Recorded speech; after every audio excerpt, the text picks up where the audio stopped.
চাষাবাদ করে যাওয়া, চাষাবাদ করে খাওয়া যায় যাবে কিনা, এটা কোনো জরুরি মাসালা জানা দরকার আছে। আমাদের গ্রামে দুইটা পদ্ধতি আছে, একটা হচ্ছে বর্গা, একটা হচ্ছে কট। কট কয় দায়শুদি, দায়শুদি আমার বিবাহের মানুষ আছেন কেন, বিবাহিয়া আপনার থেকেও দায়শুদি, দায়শুদি আমাদের দেশি মানুষ দায়শুদি কয় না, দায়শুদি। আচ্ছা এটা আমি বুঝাই, কট কয় দায়শুদি হয়। দায়শুদি হচ্ছে ধরেন যে 30,000 টাকা, আপনি 30,000 টাকা দিবেন ওনারে, ওনার জমি আপনি নেবেন, 30,000 টাকা আপনার কাছে থাকবে আর জমি আপনি ব্যবহার করবেন। তো এই যতদিন আপনি টাকা, উনি আপনাকে টাকা না দিচ্ছে, এতদিন পর্যন্ত আপনি জমি বিনা টাকায় ব্যবহার করে যাচ্ছেন। আপনার টাকা দোকানই আছে, 30,000 টাকা কিন্তু ওনার কাছে আছে, কিন্তু এই টাকার বদৌলতে এই জমিটা আপনি যে ব্যবহার করে যাচ্ছেন, এটাকে আমাদের দেশে দায়শুদি কয়, কট কট। এটা হারাম, এটা জায়েজ না, এটা জায়েজ না। কেন? কারণ বিনা পারিশ্রমিক, বিনা মূল্যে যেই ভোগের মধ্যে বা যে জমি ব্যবহারের মধ্যে কোনো মাইনা কাটে না, কোনো খরচ কাটে না, এটা সুদ। সুদ বলা হয় যেখানে কোনো অর্থ যেটা নিচ্ছি এর পেছনে কোনো শ্রম নাই। 10,000 টাকা দিচ্ছি, এক মাস পরে 10,100 টাকা দিবা। 20,000 টাকা দিচ্ছি, এক মাস পরে 20,000 সাথে 3,000 টাকা বাড়াই দিবা, এটা সুদ।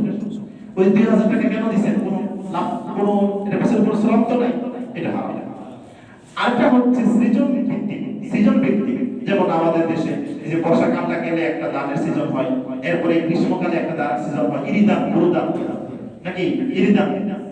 তো ওই সময় এই জমিটাকে একটা সিজনের জন্য নেয়, ভাই আপনার ক্ষেতটা আমি ইরিদানটা করবো, এর বিনিময়ে 3,000, 4,000, 5,000 টাকা, এটা জানিস। এটাকে মুজারাবা বলে, মুজারাবা বলে, মুজারাবা মানে জমি আপনার, শ্রম আমার, কিংবা শ্রম আপনার, জমি আমার। এটা অনেক পদ্ধতি আছে, 4টা পদ্ধতি। ইমাম আবু হানিফা রাহিমাহুল্লাহর মধ্যে 4টা পদ্ধতি জায়েজ আছে। একটা হচ্ছে জমি আপনার, শ্রম আমার, অথবা শ্রম আপনার, জমি আপনার, যেভাবে তারা ফয়সালা করে, এটা হচ্ছে জায়েজ।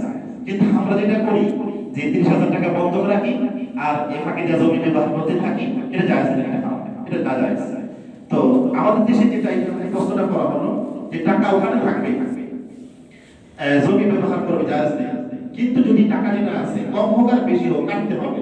ভাই 30,000 টাকা আপনার কাছে আমি রাখলাম, হ্যাঁ অল্প অল্প করে কাটবে, এটা তারা যিনি দিচ্ছেন তিনি যদি রাজি থাকেন, আর যিনি দিচ্ছেন তিনি যদি রাজি থাকেন, কম আর বেশি তারা যদি এটা একটু করে টাকা কাটে তাহলে জায়েজ।